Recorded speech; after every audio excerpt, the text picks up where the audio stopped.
Avery, whose show is this?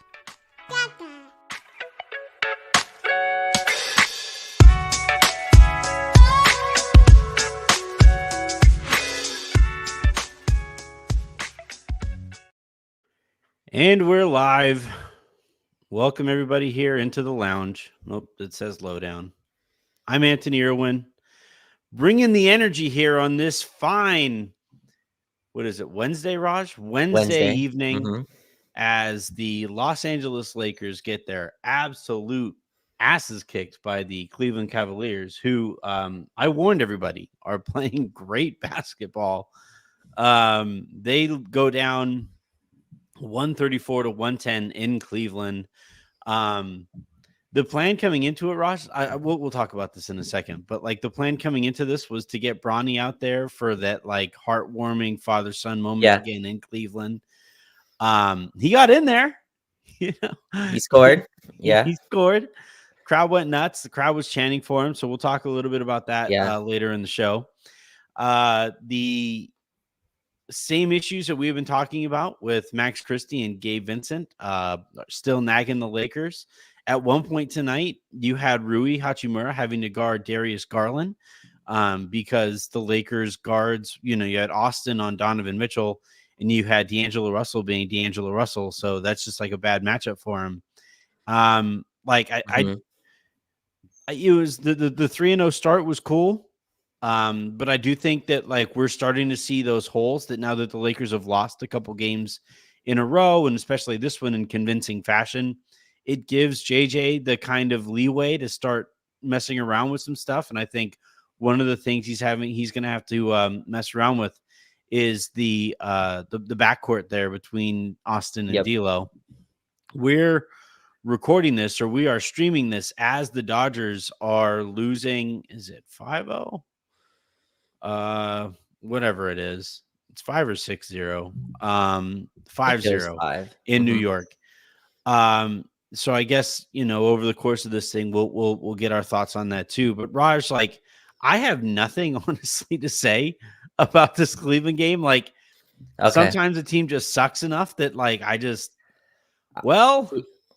here we are.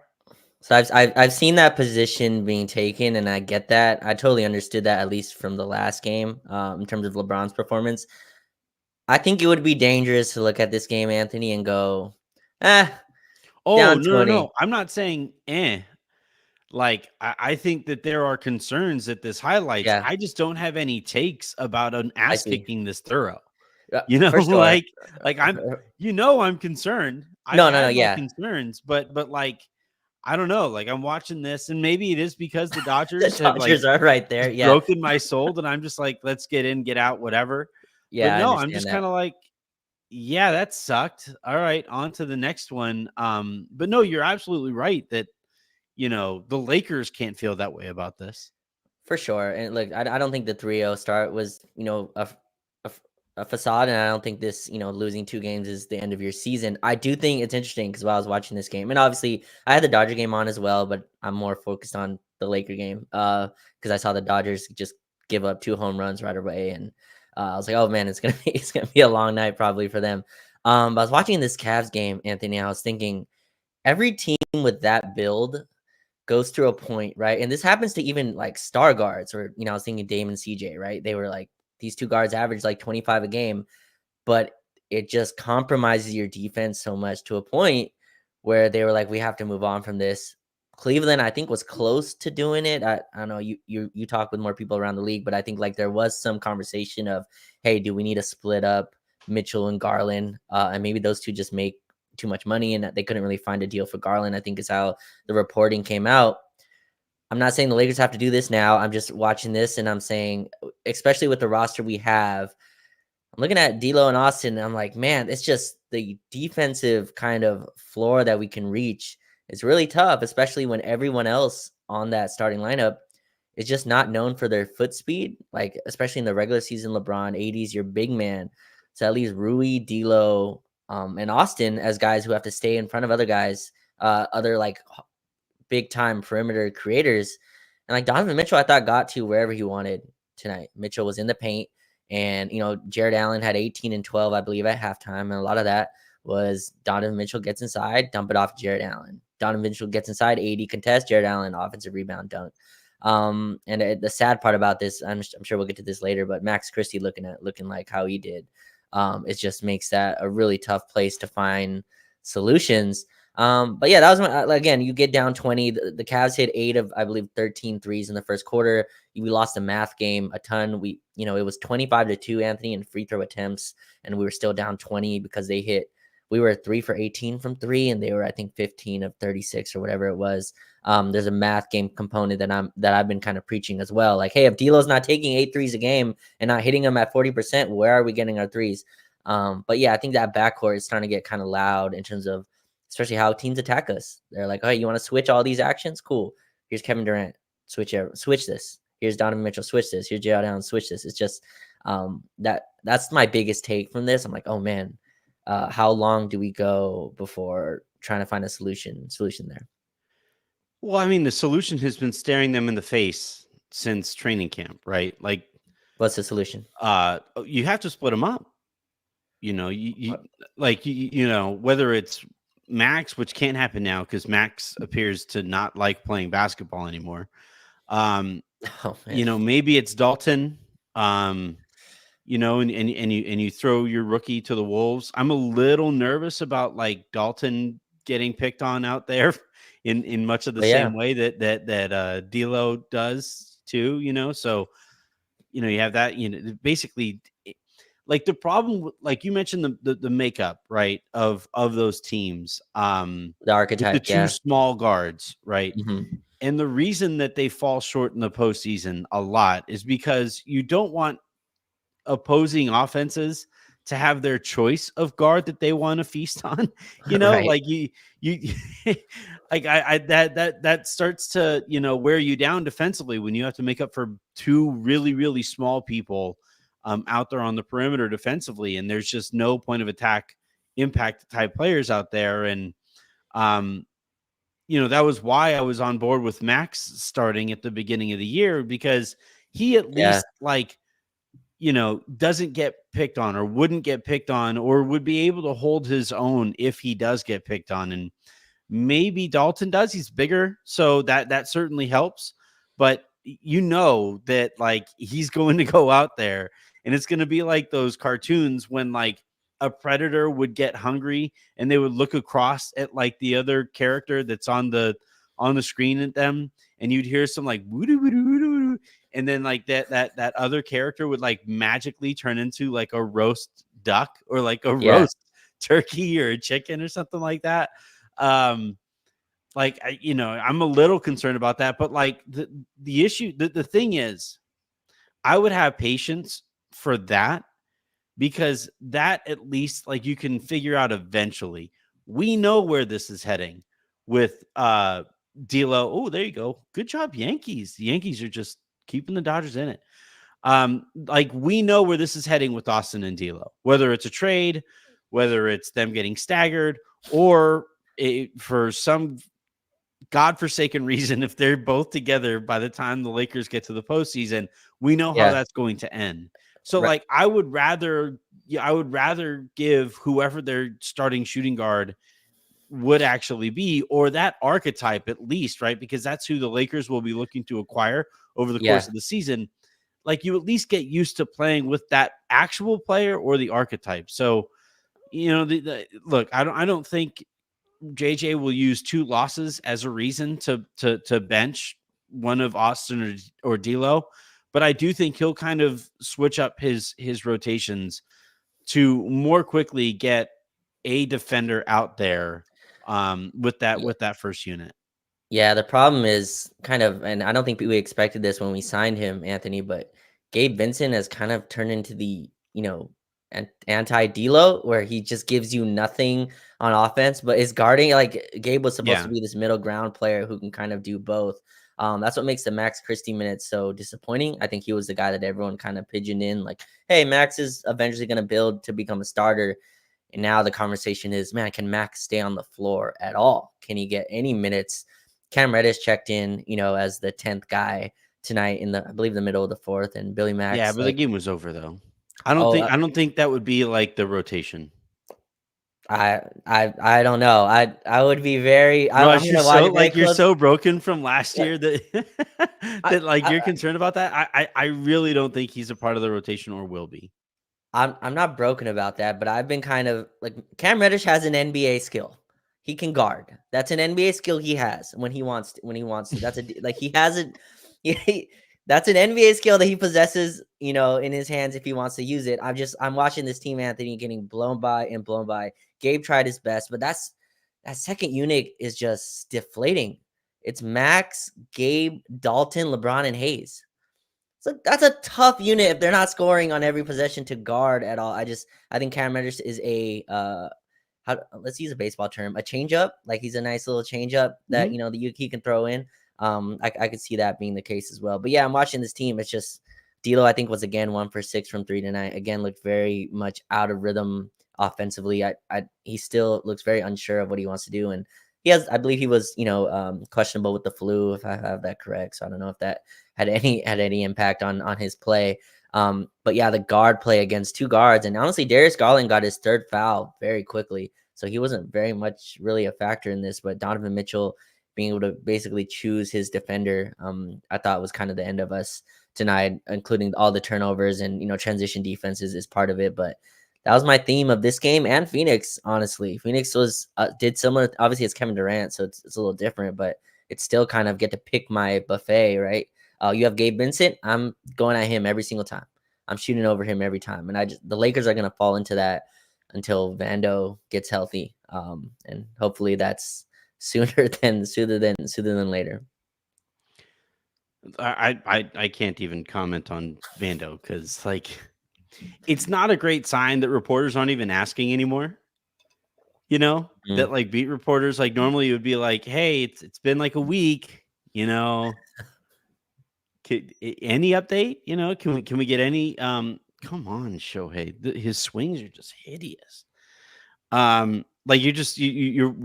It's just it's not ideal that like the beat reporters kind of know like yeah we'll avoid this for a little bit. Right. So we'll see if and when Vando comes back and yeah the thing is, like, with that, if you're gonna start Austin and D'Lo, like, the reason oh my god, it's just not even competitive.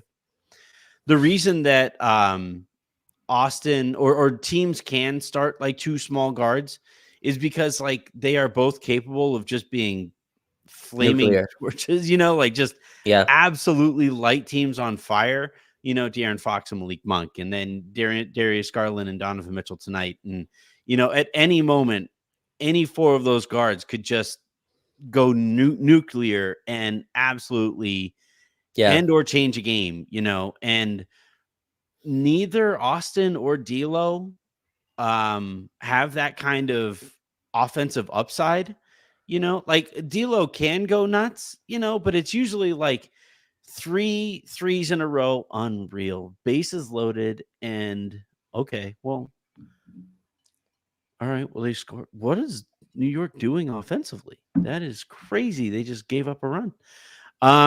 But like, you have uh like Austin isn't really a volume shooter. That was your concern, right? With like the notion that Austin could just take over for D'Lo in those Yeah. creative and on ball capacities. And then D'Lo, like he'll make 3 threes in a row, but he'll also take like a fourth and a fifth that kind of hurt you too, you know. And like and it's not sustained through the entirety of the game. Like I can't recall the last time D'Lo scored like 30 plus, it's been a minute. Yeah. Whereas, like, on any given night, you have Garland who can drop 35, you have Mitchell who can drop 50, and it's what allows you to get away with the defensive concerns. The problem Right. with the And Lakers is make it that, up. like, you don't have that offensive upside, but you definitely have the defensive downside. Right. And like tonight, like you said, nobody felt any kind of ball pressure at any moment because the closest thing to an on-ball defender in that first unit was Rui, and like him being matched up against Garland is an awful matchup. That Right. is the exact type of player that he doesn't like, cannot guard. So, like I said, like it's a brutal matchup. The Cavs are playing great, but I do think like we're like that nail is pretty much hammered all the way in on like, all right, enough of the D'Lo Austin thing. Yeah, Like yeah, we gotta let it go. yeah, and I would highly doubt we're letting that go anytime soon. So I feel like that's going to continue to start. Maybe if the losses pile up, but we play some friendlier competition coming forward. We have Toronto, and then I believe Detroit. So a chance to, although Toronto, I mean, like Scotty Barnes attacking us on Switch. Scotty Barnes, who was amazing the last few games, a guy I'm worried about attacking us on switches. I think Anthony, the point that it gets compounded. This is why I've been even as great as Rui was, I've always been on the like Vando start train, is because I feel like the foot speed issue is something that like really hurts. You go from Austin, D'Lo, and then you also add Rui into this, which is another very slow, methodical wing, right? Rui's kind of more in the power angle. Scotty also, by the way, Raj, like he's not, the Lakers aren't going to see him this season. He's out. He broke his eyeball or something like that. He did? Oh, didn't he just play? Okay, he must have. I guess that was recent. Yeah, I no, must it have was. They missed that. announced it today. And the Lakers Oh, play them okay. twice in the next like 10 days or so. And Oh, okay. he's supposed to be out for, there you go, 2 more runs for the Dodgers. Um, they they announced it. So they aren't Oh, going to see Barnes at all this year. But like the thing is, Raj, every team has one. has Yeah, like somebody like that. So yeah, he- the Lakers get to avoid Scotty. By the way, Grady Dick is playing he's great cooking, basketball. cooking. Like he's playing great basketball. Awesome. So Yeah, like we might see some white on white crime in that Raptors game. you get to post your. What was that you and like other people, the Exciting whites. incredible, exciting whites? Yeah, I've seen Yeah. that picture like 3,000 times now. Every Dalton does It's something, one of my Austin does favorite something. memes ever. Like it's Dodgers are right back into it. Forgot Dodgers are what's right the there. score. They might knock Cole out of this game too. He's at 75 pitches. Going through, come on, Tio. If Tio does something, like if Tio hits a homer here, I might lose my mind on the air. Like Raj, you What's the might have to score? go solo for a little bit because I'm gonna be off camera, like just screaming and punching every bit of air or couch that I can reach. But now let's kind of move on from the guards thing because, like you said, I don't think the guards thing is changing anytime soon. At No, what point do we start to get a little nervous about how LeBron has looked to start this season? if this Because this is the continues on the first. road trip. What's that? If this continues on the road trip, like we play a like friendlier competition, if this play continues, then you can have a little concern. But I thought like he was scoring well tonight. It's just when the game gets out of hand, I think like his intensity level defensively is just not going to raise. Like I don't want to say this in like a bad way for LeBron, but I'm sure LeBron looks at every game and going, do I put my foot on the pedal? Like, is Yeah. it worth it? Right. Mhm. And he looks at the Cavs and he's like, Mitchell is cooking. Allen has 18 and 12 at the half. No one really has it going on our side. I'm not pressing the gas pedal. Like, I'm gonna go get my 25, 8 and 8. Not again, this is not like belaboring LeBron. It's just I think this is the way he looks at it. But yeah, Toronto and Detroit coming up. Those are games where the Lakers should be able to handle and LeBron can get maybe easier looks against inferior Oh, did he defenders. do it? Did he do it? Oh my God, Tio. It's a tie game. No way. It is a tie game. Oh my God, Raj. Oh my God, Raj. All right, give me the Mira play-by-play. mi What Tio. just happened? Oh, woo!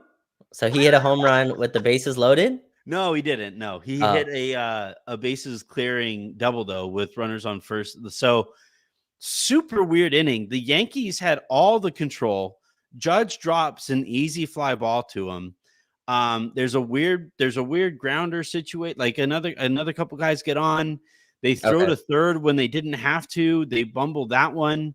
The inning could have ended with no runs scored, but the pitcher didn't cover first base on a ground ball to first. So Mookie beat out Rizzo to first and kept the bases loaded. And then Freeman hit a single, and then Tio just hit a double. And now all of a sudden, Garrett Cole, by the way, the Yankees ace has been rolling all game, Yeah, I was absolutely watching rolling. him He's been cooking. unhittable, and you have enough of these dumb plays. And by the way, this is what kept the Dodgers in it in in LA was the Yankees got sloppy on defense, gave the Dodgers one too many opportunities, and now here they are.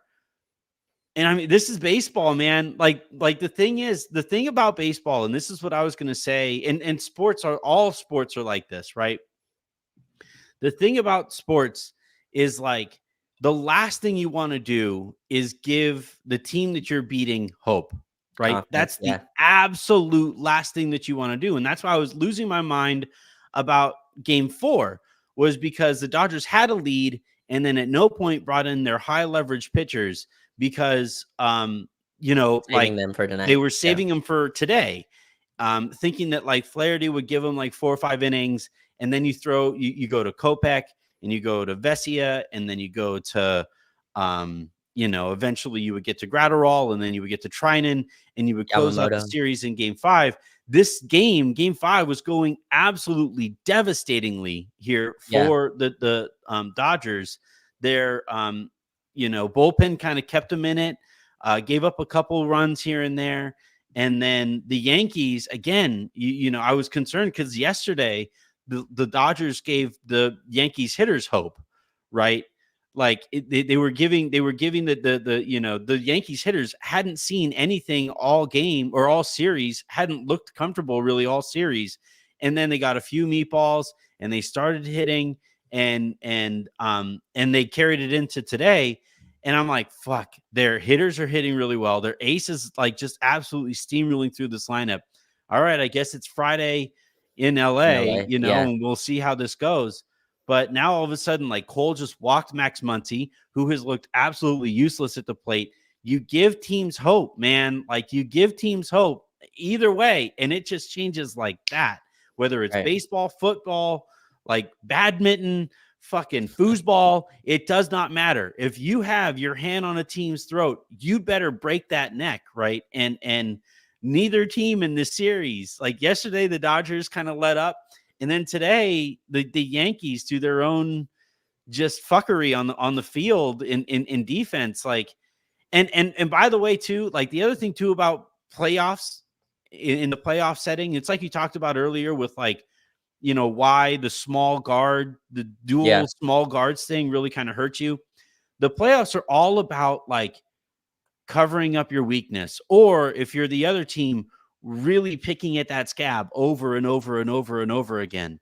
And I think the Dodgers got a little too in love with the deep ball in this series, when in reality, if you just kind of pick at the defensive scabs that the Yankees have out there, eventually they're going to make enough mistakes to keep you in it. And like with this Austin D'Lo thing, yeah, like they'll get you through the regular season, but you just know that they have they just function as this nice juicy scab for other teams to basically peck at over the course of a series, and eventually D'Lo gets benched. So like that's why I would rather like it's like coming into the year, and I think I said it on Locked On when I was doing the show with Andy, was like, or no, I think that one was with Brian, and I said like I would rather just rip the Band-Aid off, Yeah. go out of that starting lineup and build around a group or an identity that doesn't have such an obvious scab to pick over there. All right, I rambled a lot. I'm just really excited because the Dodgers are back. No, it's funny because the game that I had no idea that they were going to be no, back. it's so hilarious because the whole mood and tenor of this was like, well, yeah, this is gone. And then once the game was tied, just lit absolutely up, and it somehow excited you to talk about D'Lo and Austin in like a much more excited mood. Yeah, that's funny. I'm happy the Dodgers tied it up. I can see a lot of. It's funny because I can hear outside when that, like, obviously you can't hear it with this mic, but like the people outside cheering and all the watches that are going on, so I could hear them whistling and cheering and all that. It's really cool. Hopefully that gets done tonight and the Dodgers can pick up. What's it in the fifth inning now or fourth? They just finished it's heading to the bottom of the fifth, I believe. Oh, okay. Oh wow, it's a ton of game left still then. Well, no, yes and no, right? It's like this is where these games get super dramatic, right? This is Right. the Yankees did not want to have this game tied up, um, because they're going to have to start making some decisions with Cole, who has pitched well still. Like, it wasn't his fault that his defense completely failed him. I think they Right. probably go to him another inning here because he's pitched so damn well. But now you're getting through to the point where Dodgers hitters are going to have seen him, like they'll be coming up on the third time through the order, and that's usually like when stuff starts to go the wrong way in terms of how they're seeing a pitcher. So going to be really interesting. Although the Dodgers haven't hit the Yankees bullpen very well, so but the Dodgers bullpen is also fucking lights out. So this game is going to be insane. I I might just be on the air through all of it because they caught up while we've been on the air, and I'm a little superstitious. Like, we might just sit here and ramble on for the next 2.5 hours oh because man, Rush is going to be like rewatching the game on the air. So I'm like, don't you dare go anywhere, Raj. You are it's so funny stuck. because I feel like I've given all the baseball analysis I could. You know what I mean? As much as I could like enter into this You'll learn conversation. today. You're gonna by the time we're done, Raj's gonna Yeah. have like some tobacco in his lower lip. He's gonna be wearing an actual Dodgers hat. He's gonna be wearing cleats for some reason and batting gloves because I'm gonna teach him all about America's pastime, baby. I just get a baseball bat, shows up behind me, like switch sports. Take Kobe down. It's like Kershaw on my back, you know, Yeah, after it's 3 right. hours. Yeah, no, it'll be Kobe, but he'll be wearing because he threw out the first pitch. Oh So yeah, like it'll be Kobe in a Dodgers uniform. Kobe at Dodger Stadium. It's like what? Unbelievable turn of events. Unbelievable. All right, so now that I actually care about this show. What do you do? Like, do they bench Max? They don't have the depth to. I think they have to keep trying this. I mean, you just signed him, you just paid him. You have to kind of roll with it unless the losses continue to pile up. But Anthony, his minutes are legit like concerning. Like it's not just he's missing shot. If he was missing open threes, I would kind of have grace for that. It's the defensive stuff. It's the motor stuff. He doesn't look like the athlete that was always jumping and always giving the requisite effort that's necessary. I feel like he's kind of lost some of that, and he just looks like we've all had this where you're playing and you're just in your head. Looks like a guy that's in his head, kind of like, oh man, what am I supposed to do here? What's my decision here? It doesn't Yeah, look like it's in the flow at all. I'm wondering if Max Anthony might need some minutes with the starters. Like I feel like he's playing a lot with those second units, and those second units just hemorrhage points because they can't score and can't guard, which is just an awful combination anyway. That unit relies a lot on LeBron to create, and it's just like LeBron, Hayes, Gabe, Max, and Dalton. Where's your other ball handling come from? So I wonder if like he just needs some of that, needs some minutes with the starting unit, get him some cuts, get him some dunks, that just open his game up a little bit. But like I'm warning like you and others. I see an entrance for Cam Reddish into like Cam Reddish is doing the Birdman, like hands on his like rubbing his hands kind of look here. Is like he's that dude who's like around the tree, right? He's that yeah, dude who's yeah, like licking his lips behind the tree. He's like, yeah, ooh, yeah, ooh, yeah. keep sucking, Max. See what happens. This is Cam Reddish's entrance into the rotation. It's a defensive role, and like he's I think better defensive player than Max is today.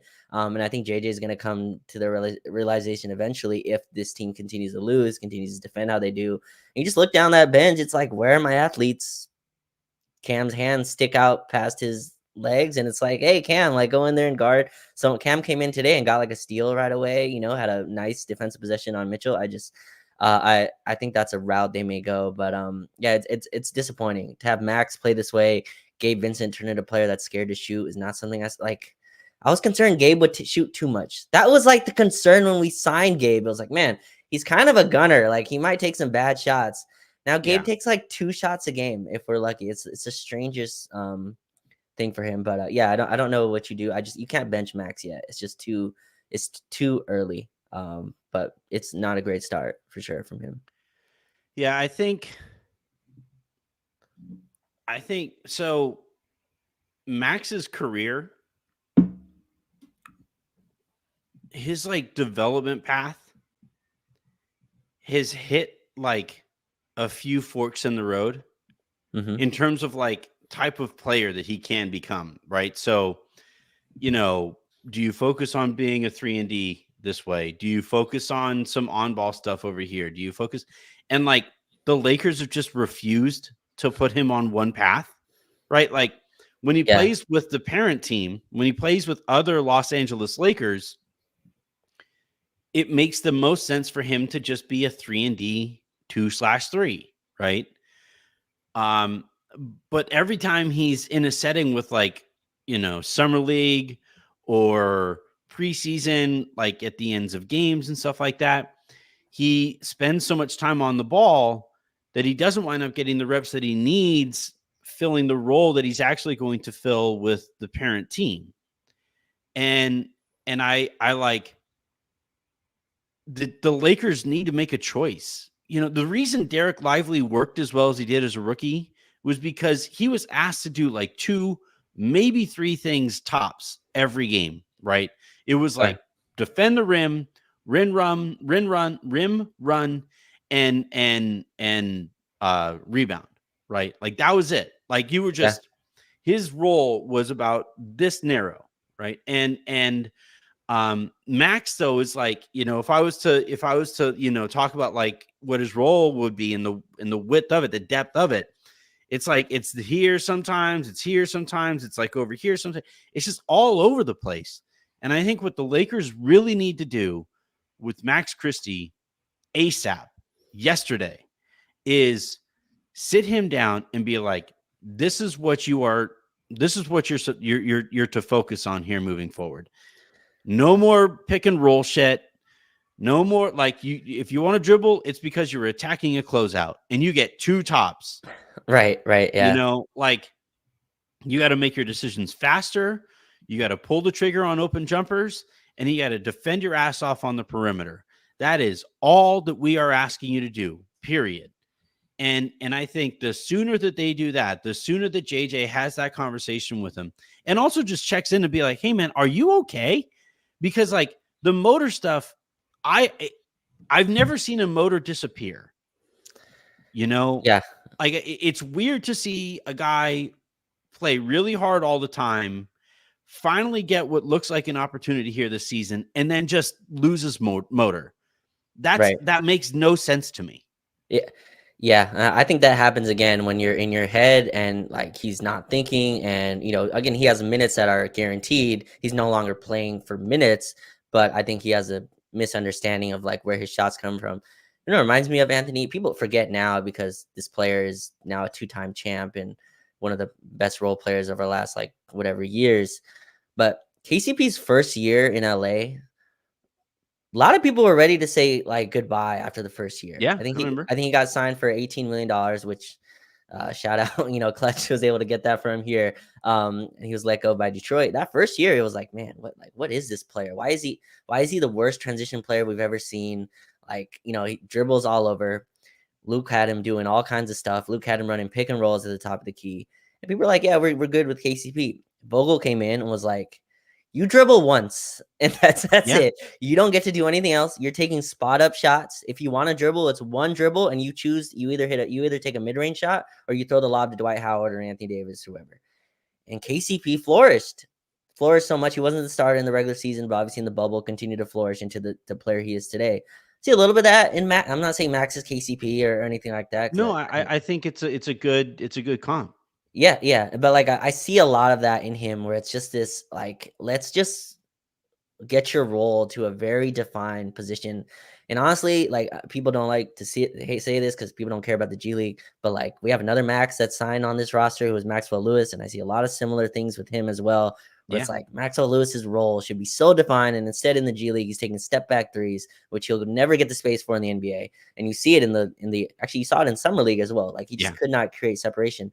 But yeah, back to Christie. It's just I see a lot of that. And maybe like Max doesn't also deserve to just be in the perfect role either. Like that's just not how this works. Like you gotta like earn your earn that. you got to earn that role as well, right? So like he's also just got to be better. Outside circumstances can't be the end all either. Like there's just some of this is personal accountability where he's got to be better. And I'm not even talking about the shooting. Like the shooting is what it is. It's the defense, it's the hustle, it's the rebounding. It's understanding what defensive kind of position you're supposed to be in. A lot of times he's getting switches now and teams just bully over him, which didn't happen last year. I thought he really battled his own on switches and stuff like that. But yeah, I'm a little concerned, but it's still very early, and I think he showed enough, Anthony, to where like last year there was enough of a sample where more than one people who know what they're talking about were like, yeah, this guy can play basketball. So hopefully we see that in the road trip coming up. Yeah, I the thing is, like, he gets a bit of a runway here because of the people at the end of the alternatives are so bad that it's like That's fair. we're gonna keep on trying because it's not like JHS is getting out there, and it's not like anybody wants to see Cam, or it's not like anybody wants to see Bronny in minutes that matter. Like it's same. You mentioned Maxwell Lewis. There just aren't options at the end of the roster. And maybe that winds up helping Max, right? Maybe that's something that like he gets enough of these reps, he gets out of this funk, and you just kind of move on. Vesia, what are you doing? And so yeah, like maybe just maybe is how that goes. Let's talk quickly about Bronny, and then we answer some of these starred comments, and then I go back to freaking out on my couch. Bronny gets all right, let's back up a little bit. I reported was it yesterday, right, that the Lakers, according to the people I had spoken to, had a penciled in plan for getting Bronny and Bron out there together in Cleveland. LeBron was actually asked about it after the game against Phoenix. It was the kind of thing that like everybody knew without knowing or wanting to go on the record with. So I report that. And then, today the Lakers are down by 20 in a matter of seconds. It felt like it was just, you look up at the scoreboard and it's like, hey, they're close. I go, they are not close.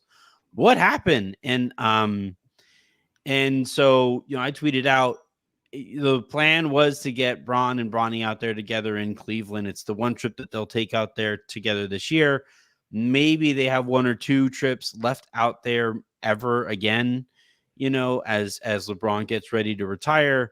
But I don't think you can do that. Like you can't do a publicity stunt up 20, or down 20. You can't, it's just tough. So LeBron winds up checking out for the night. His night was over, and thank God. His night was over, and the Cleveland fans, started going nuts. And I want to run a theory by you. Okay. I'm going to try to find a clip of the crowd as very strange. I've never seen that, I guess, but yeah. Crowd was definitely chanting Bronny. All right, so I found I'll let you. So tell me what you saw from Bronny and kind of help me out while I load up the video. Yeah, I mean, I thought he played hard. He had one little dribble turnaround jump shot. Again, I think this was just to kind of get him in front of the Cleveland crowd, and it's a cool moment. A place where he obviously grew up, and a place that it was happy. It was a happy place for him to come back and play, I'm sure, and the whole family, I'm sure, was very excited about it. It was funny because I don't know if you saw this, Anthony, but when he hit his jump shot, whole crowd was going crazy. And then Spectrum pans to LeBron, right? Because hopefully getting some kind of like, you go or like, and so it pans to LeBron, and it's like LeBron, D'Lo, and AD in this like serious conversation about what's going on the court. Absolutely no, nothing. No reaction. No reaction to my son Bronny. Just got his first basket ever on an NBA court. He's just like, whatever. Here's the scene from Cavs fans who wanted to see Bronny. This was kind of crazy. It felt a little mean. I'm not gonna lie.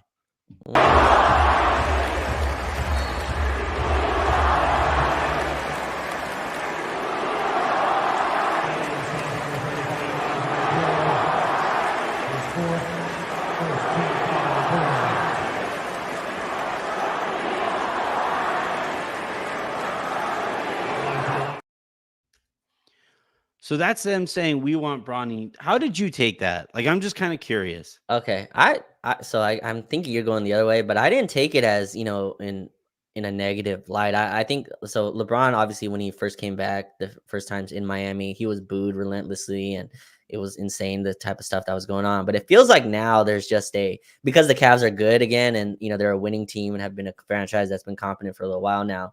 It feels like LeBron is more, welcomed back home and welcomed into the arena and cheered on starting lineups and even cheered when he makes a big play. It's easier to cheer for him when you're down 20 as well, right? When the Lakers are down 20. I feel like Bronny is an extension of that, kind of like, they were chanting his name more and like he's a fellow Clevelander guy who grew up there. That's how I took it. How did you take that? So this hit me as the Lakers were getting their asses kicked over the course of the game. Was like, I would imagine some Cavs saw headlines of like Bronny to play with LeBron, in Cleveland, that stuff. And being competitors, they were kind of like, oh, you think you're going to be up on us like you were on Minnesota, huh? Okay. Okay. All right. Yeah. Let's go. Let's see how this goes. And then they kick their ass. And now that's how I felt like in that moment.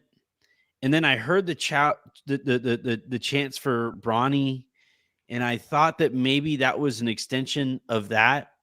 But to your point, this is the way that they reacted. So for the first video, by the way, was via Dave McMenamin of ESPN. This one is from Dan Wojcicki of the LA Times.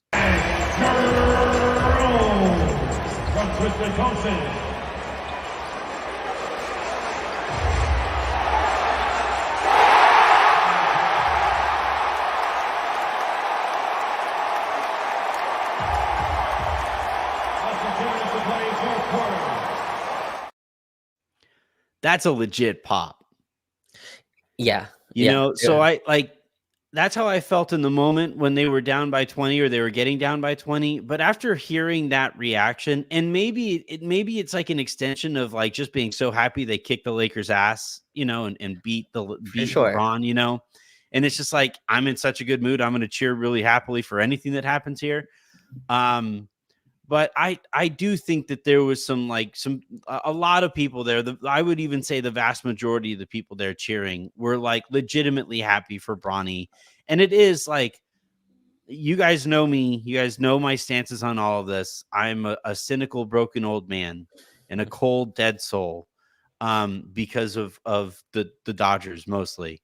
But like, in that moment, like, that is objectively cool to have Bronny score his first points in an NBA game in the city that he grew up in, with his dad watching there on the sideline. Ideally, it would be like a little bit more competitive.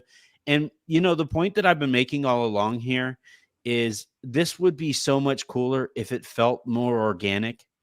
And Bronny playing in garbage minutes in the fourth quarter as a 55th pick, that's what this should have looked like all along, right? Like that's what eventually this should have looked like, this whole time.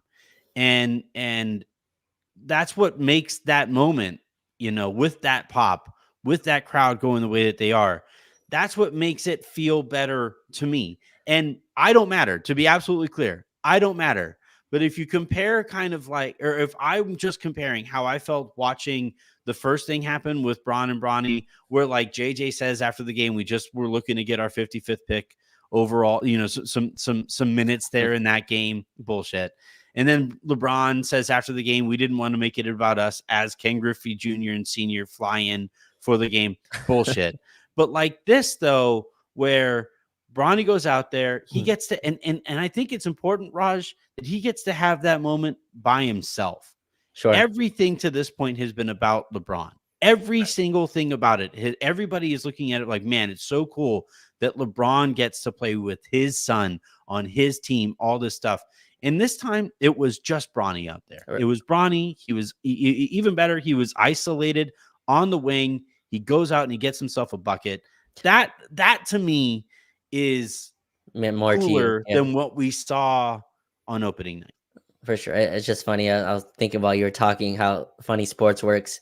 You said you're dead inside because of the Dodgers, and the Dodgers kind of make me even more of an optimism in the life I live because my first year watching the Dodgers, they're just incredible and about to, hopefully win a World Series. No, I'm with you, and I think most fans around the league, like I think if you put this in most arenas, they're gonna cheer for Bronny in some way. Obviously, Cleveland has a little bit more of a special, place in their heart for him, but I think most people look at the kid and don't put the hate they have for LeBron on Bronny. He's a young kid, trying to make his way in the league. The Lakers are obviously propping him up in some way, but yeah, it's cool to see him get his moment. And I like the Lakers or maybe it was just reported that, once he finishes out this Cleveland trip, I don't think he's not going to play in Miami, and they're not doing this all over the place. I don't think they're going to do it in Miami. I think no, yeah. Also, not sure LeBron wants Bronny with him, like with the team in Miami either, but probably not the best. I don't think Bronny wants to be around LeBron in Miami. That's a good point. He's a 20-something-year-old millionaire. Dad, I was gonna say he's not 21. I'm going out. I don't care. You could stare at me all you want. I'm going out. Yeah. Jalen Hutchafino got us a booth. Right. That's who got it. Yeah. We're gonna sit there and talk about not playing together with beautiful women surrounding us. Okay, Dad? Okay. I was gonna say he's not 21 yet, but I'm sure Bronny can find his way in the clubs. Like I'm sure he'll find. Especially in Miami. Are you kidding me? Miami's basically Cuba. It's basically Mexico. Like it's there are no rules in Miami.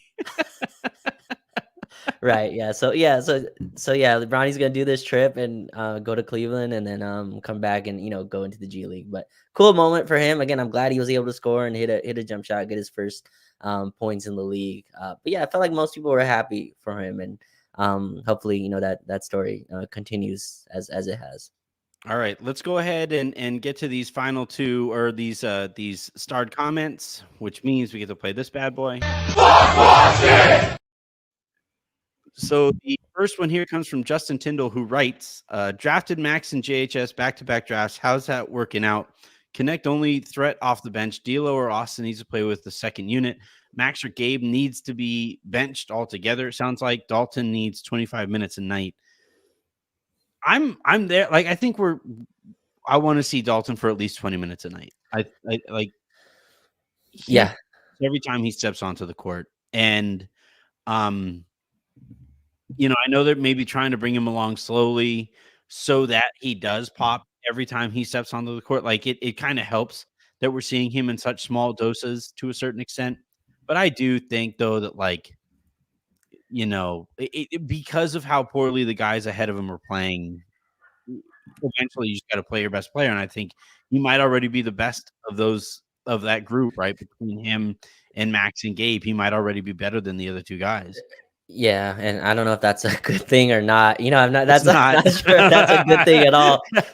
So, because you could put that in a a positive light. Like Dalton's already better than Max and Gabe, and then there's also like a really dark cloud that comes up. Yeah, it's like, oh God, he's already better than Max and Gabe. Like, yeah, it's two different voices you can do.